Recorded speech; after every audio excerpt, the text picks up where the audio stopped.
Diaspora FM, le journal.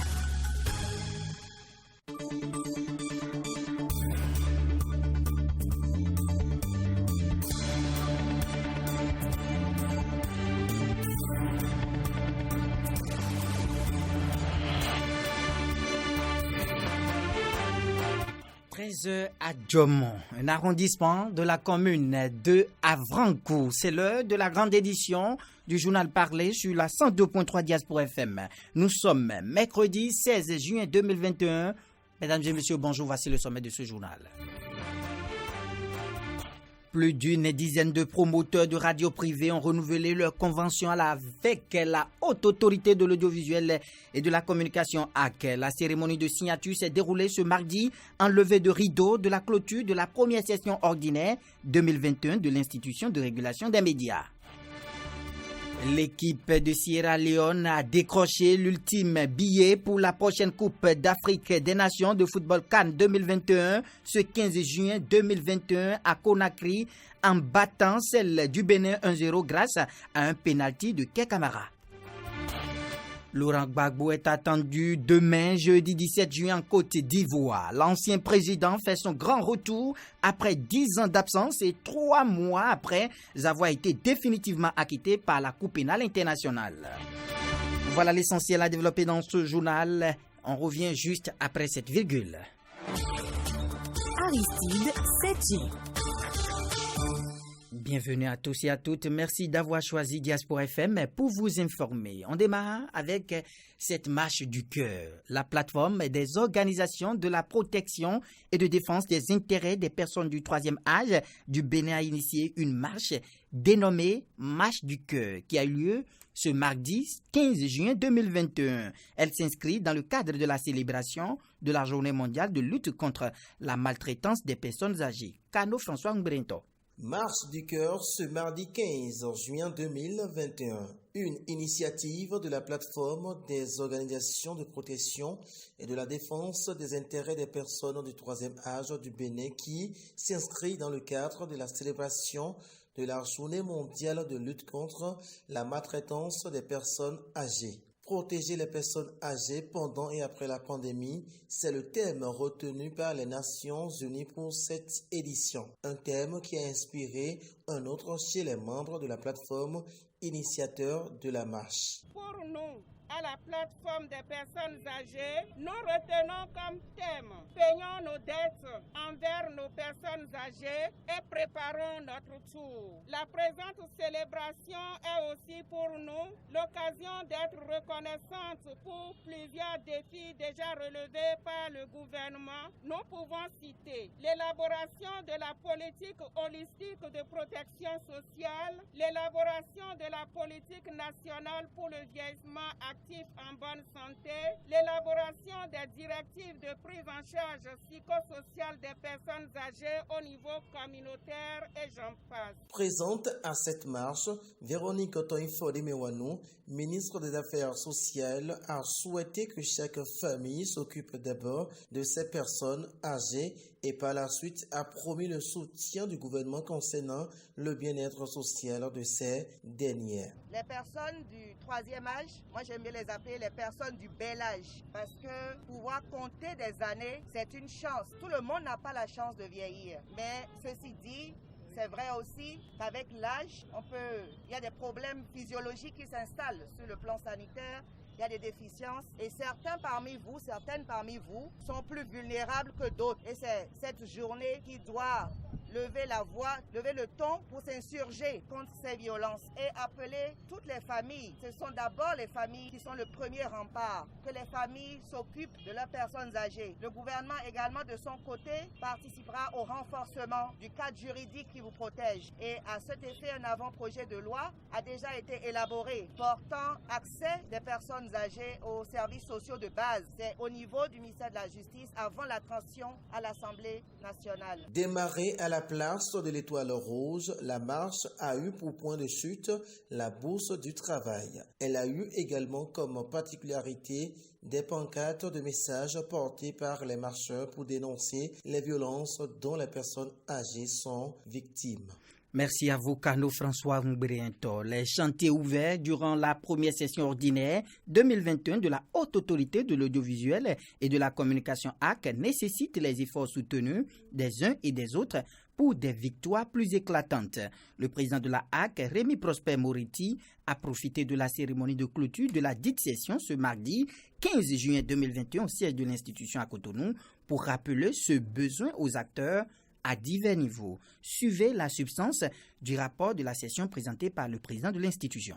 Au cours de cette section, notre collaboration active et notre assiduité ont permis d'étudier 16 rapports et de prendre 13 décisions. Je vous en suis reconnaissant. Comment pourrais-je passer sous silence le sens élevé de responsabilité des professionnels des médias qui ont respecté les dispositions de toutes nos décisions, contribuant ainsi à une élection apaisée, au développement du pays et à l'unité nationale. Soyez-en remerciés, chers partenaires. Vous convenez avec moi, mesdames et messieurs, que tous ces chantiers ouverts exigent de notre part des efforts soutenus. Bien que ce qui a été fait soit important, de grands défis nous attendent encore. Pour ce faire, il nous revient de multiplier nos énergies pour enregistrer des victoires meilleures. L'aboutissement du processus d'autorisation des médias en ligne, la sélection et l'implantation des radios se présentent comme des priorités pour la HAC. Il est important que nous renouvelions notre engagement, que nous maintenions le cap et que la solidarité prime entre nous, en toutes circonstances, dans les tâches qui nous attendent pour le bonheur de toutes et de tous. On reste toujours avec la HAC. La HAC a été assez respectueuse des tests s'agissant du renouvellement de la convention avec les promoteurs de radio. Conséquence, le processus a été plus fastidieux pour plusieurs promoteurs. Ces derniers ont saisi l'occasion de la signature du document ce mardi 15 juin en marge de la clôture de la première session ordinaire de la HAC pour appeler l'institution de régulation à l'aide. Après la cérémonie de signature, Tidjani Sepos, le représentant des promoteurs de radiodiffusion présent, a exprimé sa gratitude à l'endroit des responsables de l'institution et a plaidé pour qu'elle soit, pour eux, une avocate. On l'écoute. Nous sommes heureux d'être ici aujourd'hui. Nous avons signé à nouveau la convention avec la HAC. C'est un moment très très important. C'est un moment de renouvellement. C'est un moment où nous irons encore plus loin. Notre souhait, c'est de faire en sorte que la HAC, au niveau financier, au niveau matériel, il faut que la HAC nous supporte un peu plus. Il faut que quand nous tournons notre regard vers l'arrière, nous puissions être sûrs que la HAC est notre avocate. Au nom de tous mes frères et sœurs promoteurs, je tiens à dire à M. Moretti, le président de la HAC, que nous serons toujours là. Si la HAC aussi a besoin de nous, nous serons là. Mais quand nous avons besoin de la HAC, il faut que la HAC nous aide aussi. L'Assemblée nationale examine ce jeudi une proposition de loi portant obligation de souscription d'assurance pour tout utilisateur de véhicules terrestres à moteur en République du Bénin. Si cette loi venait à être votée et promulguée, la souscription d'assurance pour les engins à 2 roues qui était déjà une réalité deviendra obligatoire pour tout utilisateur. Beaucoup d'autres engins pourraient être prise en compte par cette loi dont les détails ne sont pas encore dévoilés. Cette proposition de loi permettra certainement à l'État béninois de se conformer au code de la Conférence interafricaine des marchés d'assurance, CODESIMA. Il faut rappeler qu'un décret avait été pris en 1965 en République du Bénin sous la présidence de Souroumiga Apiti pour contraindre tout utilisateur de véhicules terrestres à moteur à la hauteur à la souscription d'assurance. Accusé de harcèlement sur la personne du chef de l'État, l'opposant Lot Kwenou avait été condamné à 2 ans de prison ferme avec une amende de 200 000 francs CFA. Le dossier sera réexaminé le vendredi 25 juin 2021 à la Cour d'appel de Cotonou. Suite à l'appel effectué par ses avocats dans le dossier de harcèlement sur la personne du chef de l'État, L'autre Kouenou sera de nouveau à la barre le 25 juin prochain à la Cour d'appel de Cotonou. En première instance du tribunal de Cotonou, il avait coupé, comme je le disais tantôt, d'une peine de 2 ans de prison ferme et une amende de 200 000 francs CFA. L'autre Kouenou avait été arrêté le 30 juin 2020 à Kassato, dans la commune d'Abomey-Calavi, et condamné le 10 novembre 2020. Il faut rappeler que l'autre Kouenou avait déjà été mis en prison pour diffamation contre l'ancien président du patronat du Bénin, Sébastien Adjavon. Après 14 mois de détention, il a été libéré le 17 décembre 2019. C'est un documentaire de la télévision nationale réalisé par le journaliste Armel Dosukako qui a valu à Joachim Khodé d'être reçu en audience ce lundi par le président de la République Patrice Talon. Docteur en pharmacie et ébéniste, par passion, le profil du jeune Joachim a intéressé le reporter de la télévision nationale qui lui a consacré un élément depuis 2018. Rediffusé il y a quelques semaines, le même documentaire a été suivi par le chef de l'État Patrice Talon qui a souhaité rencontrer Joachim Khodé. Ce lundi, il était donc au cabinet présidentiel pour un tête-à-tête avec le chef de l'État. L'émotion était au rendez-vous. Voici ses impressions après l'audience.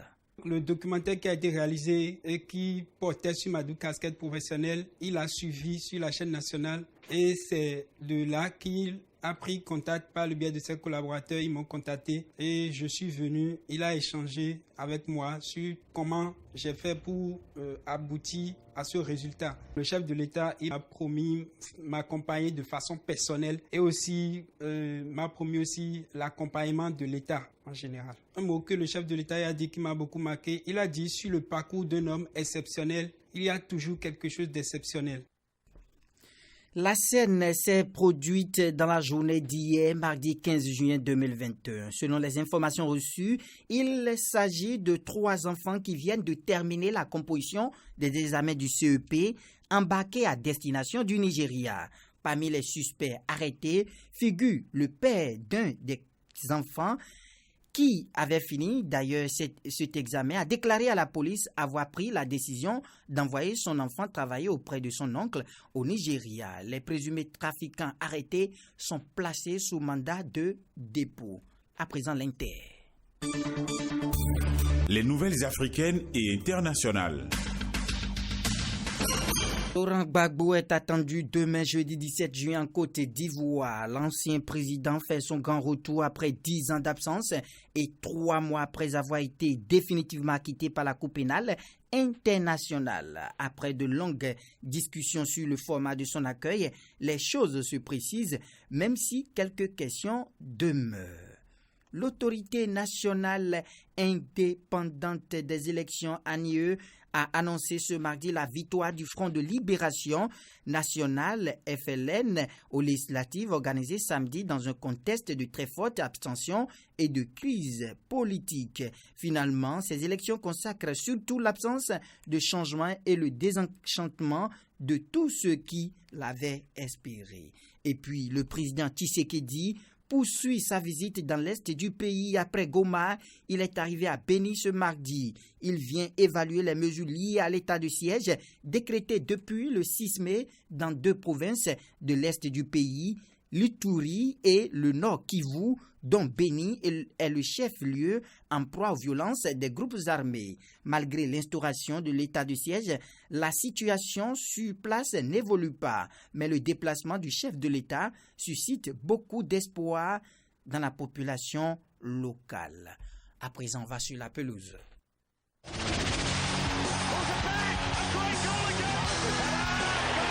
Tout le sport. Sauf improbable rebondissement, on connaît désormais les 24 équipes qui disputeront la prochaine Coupe d'Afrique des Nations de football prévue du 9 janvier au 6 février 2022 au Cameroun. Ce 15 juin 2021, 10 semaines après la date prévue, la Sierra Leone a décroché le billet pour la phase finale de la CAN 2021. Les Sierra Leonais se sont en effet imposés 1-0 face au Bénin à l'issue de l'ultime rencontre des qualifications reportées 2 fois à cause de polémiques sur des tests PCR positif. On suit un peu le film du match. Cet élément n'est pas prêt. On y reviendra dans nos prochaines éditions. Et c'est la fin de cette édition. Merci infiniment de l'avoir suivi. Gérard Roussa a assuré la mise en onde d'Aristide. C'était en direct avec vous. Mais avant de partir, retenez cette belle pensée de Charles de Montesquieu. Je cite, « L'argent est très estimable quand on le méprise. L'argent est très estimable quand on le méprise. » On se retrouve tout à l'heure sur votre émission. Réagissons à l'actualité, c'est dans 14 minutes. N'oubliez surtout pas de vous laver les mains à l'eau et au savon et surtout portez vos masques en tout lieu.